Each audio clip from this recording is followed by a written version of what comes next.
All right, everyone, welcome back into another NBA DFS video. Going to be breaking down the Sunday slate that we have today, guys. A 5-game slate. Let's go ahead and break it down. So we start off with the opening game, which is going to be Brooklyn versus Chicago, and I do think we are getting some potential spots here in this game. When we take a peek at kind of the injury report here for this game, we do notice that Michael Porter Jr. is still out. Josh Giddey actually listed as doubtful, but we're expecting him to sit, so we'll talk about some of the plays that we can be on here in this game. But with Micah Porter Jr. being out, that should create a little bit of value for Brooklyn. Looking at the game total, 222 for the over and under, not a very high over and under, 6.5 point spread. Not too worried about that. I think we're fine there. And so when we look at the projected value that we are getting here, guys, for Brooklyn, I do kind of agree with it. I think we are getting some decent spots. Danny Wolf, Cam Thomas very much shot dependent, but we are seeing he is projecting at just like 19 points just in general. And so if he does end up getting that, he's going to be pretty appealing. Danny Wolf, clearly too cheap, clearly kind of the easy value play on the slate. Assuming that he still gets the minutes, he should end up being a decent play. And we are getting some interesting punt plays in Martin and then Nolan here as well. Both of them are decent punt plays. I don't necessarily love them, but they're both plays that, could end up being relatively useful. Like Cam Thomas, he has been missing his shots a decent amount, guys, lately, so we don't necessarily love that from him. Nick Claxton is an okay play on this slate. He has been, overall solid, but overall not someone we necessarily need to go out of our way to target. And again, like Danny Wolf to me is the play that we want to be targeting here, guys. Just too cheap. Should be able to give us 5x. Maybe he gets to 30 DFS points. Obviously, that would end up being a pretty good game. And then I do want to spend a little bit of time on Noah here, who is someone that could end up getting a little bit more run. We've seen recently, he has been getting to 20 plus minutes on the slate right now. If we're paying someone 3.3 for a value, maybe we can upgrade that as the day progresses, but I really don't mind targeting him right now with the thought that we would upgrade him later on in the day once we get some more clear-cut value, once some of the players that are maybe listed as questionable end up being ruled out. For the Chicago Bulls, I don't necessarily need to get to much, although AO, not terrible, guys. He only played 20 minutes in his last game, still ended up with 18 points, which is strange. Like, I don't really get what Chicago's plan is with their guards. He's been someone that's been fine really this whole year. We're calling up that Patrick Williams is currently listed as questionable. If he were to sit, I think we would just be loading up on Jalen Smith even a little bit more so. I would argue Jalen Smith is too cheap given the upside that he has, but yeah, if he is forced to get 30 plus minutes here in this game, he ends up being one of the better plays on the slate in general, and it is a good matchup. The only thing that I don't like here, guys, is that this is a lower scoring game, and we are going to get slightly better games later on in this video. And so we go ahead and take a peek at the values that we're getting here for Chicago. Nothing too much on paper, guys. Like, the data doesn't necessarily love them.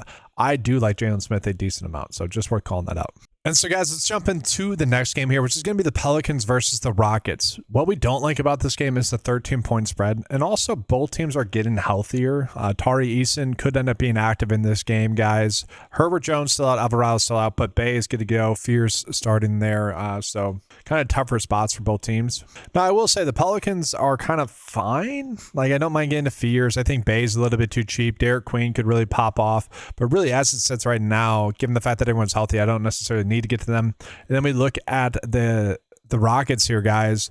Sengun is popping up as an okay value. Obviously we'd really need him to get a double-double, I think, if we're really trying to look at him as a play. Other than that, I don't really see the need to go out of my way to target anyone here for Houston in, a 13-point spread. Obviously, we don't necessarily love the fact that their minutes could end up being a little bit lower. So let's jump on into Charlotte versus Denver, guys. Denver could be getting Christian Braun back here in this game, was ruled out for Saturday's game. Jokic is still out, J. Val still out, Cameron Johnson still out. So Braun being in or out does kind of dictate who he can be on for Denver somewhat. I think we're fine getting to Aaron Gordon, Peyton Watson, and Jamal Murray. It's just whether or not like someone like Jalen Pickett or Spencer Jones become more intriguing. And then Diaby for the Charlotte Hornets, guys, is listed as doubtful. If he ends up sitting, I don't know. Like, I probably like Bridges the most. Khan is coming in off of a good game, and kind of how I roll with him is if he's coming in off of a good game, don't like to target him and do the exact opposite. So, I don't know how many of the Charlotte plays we're going to get to, but like take a peek at Jamal Murray, guys, obviously coming in off of a very good game last night. I don't mind getting to him. Aaron Gordon actually had a better game than Peyton Watson, although I think Peyton Watson's perfectly fine. And I kind of like all the Denver plays, honestly, in terms of players that are going to get significant minutes. I kind of like all of them in this decent matchup against Charlotte. And like if we're trying to pay up for plays, I do think like Jamal Murray just makes a ton of sense. Obviously, again, coming in off of a very good game in his last game. And yeah, I just think we're kind of happy to get to him. From there, Peyton Watson, I'm perfectly fine. Like he ended up with 34 fantasy points, which as price tag last night was fine. I mean, obviously you want more than that, but he's still being productive, guys. Too many personal fouls, okay, over the last couple of games, which we don't like. Stop getting in foul trouble. Aaron Gordon, finally had himself a pretty good game, and that's like 2 games in a row. And if you're telling me he's going to have a floor of 30 DFS points, I'm kind of happy to get to him as well. The issue to me is like I kind of like a lot of Denver plays. Like if Braun is out, as I mentioned, we're probably looking at Pickett to be a decent click. Tim Hardaway Jr. has been pretty useful lately as well. He's definitely too cheap. Heck, if he goes for 34 again, obviously we would really love that. But we look at, recently his lowest output was 27 points. So he's kind of riding a hot streak right now. But I do think we want to begin to at least 2 Denver plays. And then let's jump on into Portland versus Sacramento, guys. This is kind of a tough spot, I would say, with Sabonis being back for the Kings. They are the favorites here, about 2.5 point favorites.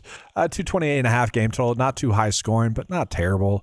For Portland, we don't know if Denny Avdia is going to end up being active in this game. Was ruled out on Saturday. Drew Holiday ended up playing limited minutes last night, and so I wonder if he's going to end up playing more minutes tonight, and maybe that's why Denny Avdia couldn't end up sitting. So kind of just an interesting spot overall for Portland. And this is where we could potentially get some more value as the day progresses. We are seeing Donovan Clean-Yang and also Shadion Sharp are popping up as okay values. If you want to get to them, you can. I won't talk you out of it, but I don't see them as must plays. And then taking a peek at the Kings, guys, everyone is kind of correctly priced to me. The one interesting play is Sabonis. Currently projected for 34 minutes. I kind of think that's wrong, and Vegas kind of think that's wrong. But obviously, if he were to end up getting that many minutes, he would crush it. Again, I kind of think the preliminary projections for minutes-wise are wrong. But if he did get those, he'd probably crush in this match. So kind of an interesting play, but overall, probably don't need to get to him either. All right, so we get into the last game here on this slate, guys. We got the Lakers versus Toronto. Take a peek at the Toronto injury report, guys. So Jakob Poeltl still out, Walter still out, RJ Barrett still out as well. And then Quickly. If Quickly ends up sitting, that is going to obviously create a lot of usage for some of the Toronto plays.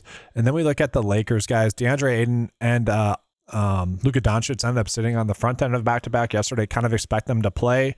And we do see Marcus Smart left the game last night. Will he end up sitting? We'll see. Like, we don't know yet. And so this is where we could potentially be getting some more value as well. And so when you're doing your lineups, I don't mind the idea of leaving some late night spots open in the flex or forward or guard spots. Now, obviously with the lineup I'm showing you guys right now, that didn't exactly work out, but you guys get the point. So the only way I would begin to like Brandon Ingram and or Scotty Barnes is if we get news that Quickly is out. If Quickly is out, Sheed becomes a little bit more intriguing as well. And we take a peek at the Lakers, guys. Luka, if he's active, I mean, I would expect him to be able to go off. Marcus Smart, I don't want to play regardless. And then Aiden, this wouldn't be, I would say, a terrible spot for him. He's someone that we could be looking at a little bit as well if he's active. And so let's try to close out this first look build, kind of shaping up to be kind of interesting lineup process-wise here, guys. We need to find a shooting guard. I would be okay getting to Sharp. If he's just going to continue to get that run, especially if Avdia is out, I think we're fine getting to him. Shooting guard-wise, that leaves us with, or small forward-wise, that leaves us with 6.5 left over on average. Again, I don't mind the idea of getting a Peyton Watson. I kind of like the floor that he's been presenting. I don't mind Bay as well. He's kind of a shoulder shark play. Like if you're closing out your build, you're okay with it. Tim Hardaway Jr., maybe we just ride the hot hand with him. And maybe we do that for now. Maybe we just play Tim Hardaway Jr. for now, and we can upgrade the lineup as we need later on in the day. That leaves us with 8.2 left over. And to me, this is a little bit of a dead range, honestly. Like, I'm fine with Ingram. If we're going down to Peyton Watson, like I'm okay with this, but now we probably have too many Denver plays and we're not running it back with another Charlotte play. But overall, I think this ends up being a decent build to start the day.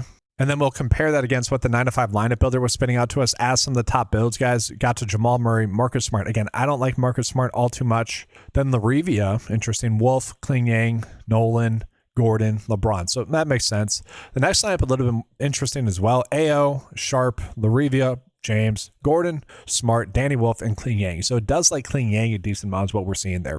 But guys, that's going to do it for this video. Make sure to leave a like on the way out, guys. Appreciate that. I know you guys have been showing a lot of love on the NFL videos. Well, make sure you're hitting the notification bell so you're not missing out on any of the NBA DFS coverage as well. I love covering the NBA. If you guys can show some support, that'd be appreciated so I can keep covering the NBA as well. All right, thanks for watching, guys. Good luck. And as always, let's keep cashing.